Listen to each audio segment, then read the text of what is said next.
Assalamualaikum warahmatullahi wabarakatuh. Anak-anak yang Bapak cintai, khusus kelas 12 OTKB.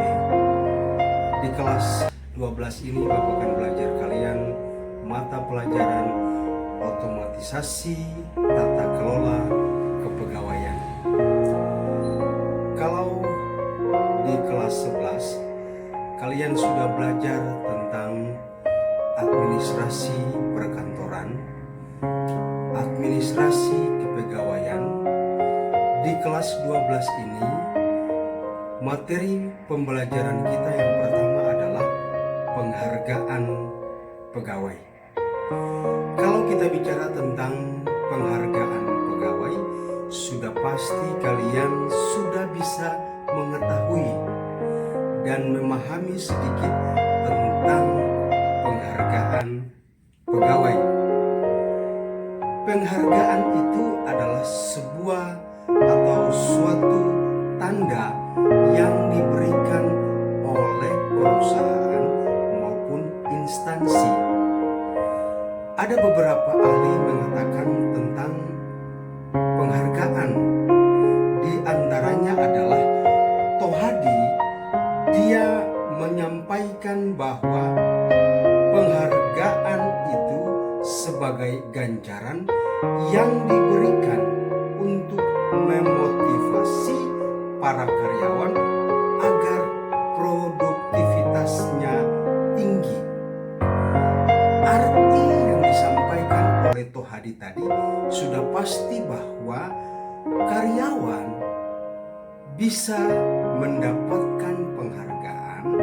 Dia harus meningkatkan kemampuannya, dia harus meningkatkan kemampuan di bidang administrasi dan di bidang-bidang lainnya.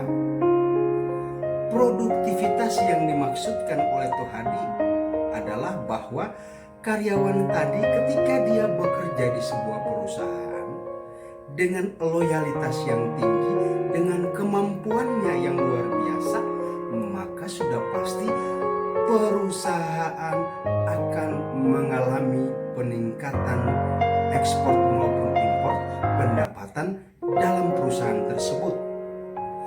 Kemudian dari penghargaan yang disampaikan oleh Tohadi tadi, maka pengertian kesimpulan dari penghargaan pegawai adalah pemberian berupa piagam dan sejumlah uang dari perusahaan yang mempunyai prestasi. Artinya apa? Bahwa kalau misalnya karyawan tadi dia memiliki prestasi yang luar biasa, dia memiliki kinerja yang luar biasa, sudah barang tentu dia memperoleh penghargaan yang diberikan oleh perusahaan maupun oleh instansi. Yang kedua, anak-anakku sekalian, manfaat dari pemberian penghargaan tadi, manfaatnya adalah pegawai termotivasi dan loyalitas terhadap perusahaan. Kasih contoh misalnya, kalau seorang karyawan dia mendapatkan penghargaan, dia mendapatkan uang, dia mendapatkan rumah, mobil dan sebagainya, maka sudah pasti dia memiliki loyalitas terhadap perusahaan tadi. Kemudian yang berikut, yang ketiga adalah tujuan pemberian penghargaan yang disampaikan oleh Noto Atmojo. Noto Atmojo membagi dia dalam 6 hal. Yang pertama adalah penghargaan terhadap prestasi karyawan. Yang kedua adalah menjamin keadilan gaji karyawan. Yang ketiga adalah mempertahankan karyawan untuk mengurangi turnover. Yang keempat adalah memperoleh karyawan yang bermutu. Yang kelima, pengendalian biaya. Dan yang terakhir adalah memenuhi peraturan. Jadi ada 6 hal yang disampaikan oleh Noto Atmojo. Artinya apa? Bahwa kalau karyawan mau mendapat penghargaan dari perusahaan atau instansi, 6 hal ini dia harus melakukannya. Anak-anakku yang Bapak kasihi dan Bapak cintai, ketika tujuan pemberian penghargaan tadi disampaikan oleh Noto Atmojo, lalu yang berikut adalah faktor-faktor yang mempengaruhi pemberian penghargaan. Ada 10 faktor. Yang pertama adalah penawaran dan permintaan tenaga kerja. Yang kedua, kemampuan dan kesediaan organisasi. Yang ketiga adalah organisasi karyawan. Yang keempat adalah produktivitas karyawan. Yang kelima adalah perintah undang-undang. Yang keenam adalah biaya hidup. Yang ketujuh adalah posisi jabatan karyawan. Yang kedelapan adalah pendidikan dan pengalaman kerja. Yang kesembilan adalah kondisi perekonomian nasional. Dan yang terakhir, yang ke-10 adalah jenis dan sifat pekerjaan. Yang tadi, penawaran dan permintaan tenaga kerja. Kalau misalnya seseorang dia memiliki kemampuan, misalnya Anda semua lulusan otomatisasi tata kelola perkantoran, sudah pasti kalian akan belajar tentang administrasi, penataan administrasi yang baik dan benar, bisa membuat surat menyurat. Ketika permintaan tenaga kerja oleh sebuah perusahaan, maka dia membutuhkan orang yang di bidangnya masing-masing. Yang kedua adalah kemampuan dan kesediaan organisasi. Artinya apa? Bahwa kemampuan organisasi untuk dia belajar bagaimana menjadi seorang karyawan yang baik. Dan yang ketiga adalah organisasi karyawan.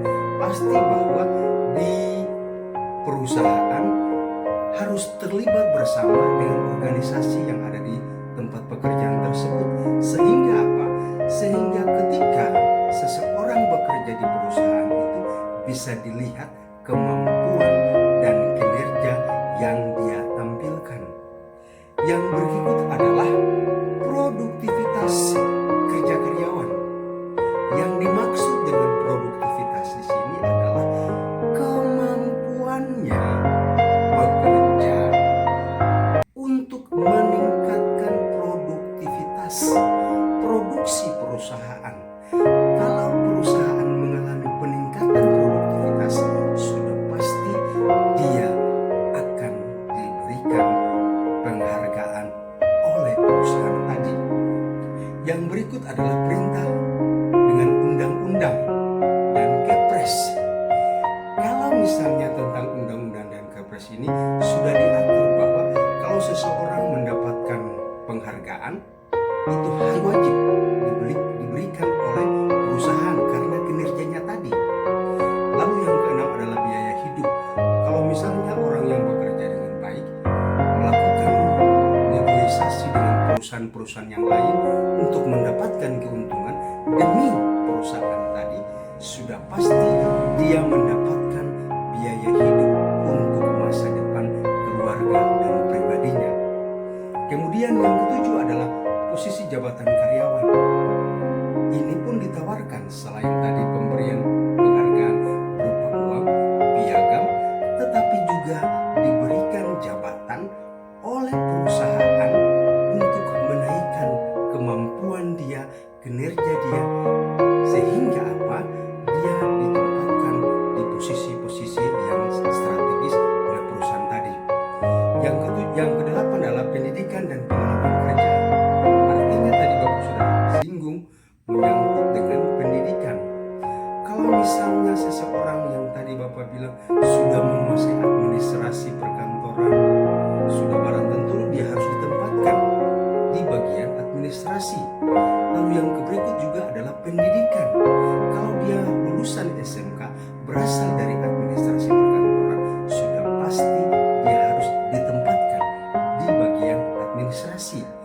Kalau misalnya dia lulusan SMK dari manajemen bisnis, sudah pasti harus ditempatkan dia di bagian marketing untuk mempromosikan perusahaan kepada konsumen. Yang berikut adalah kondisi perekonomian nasional.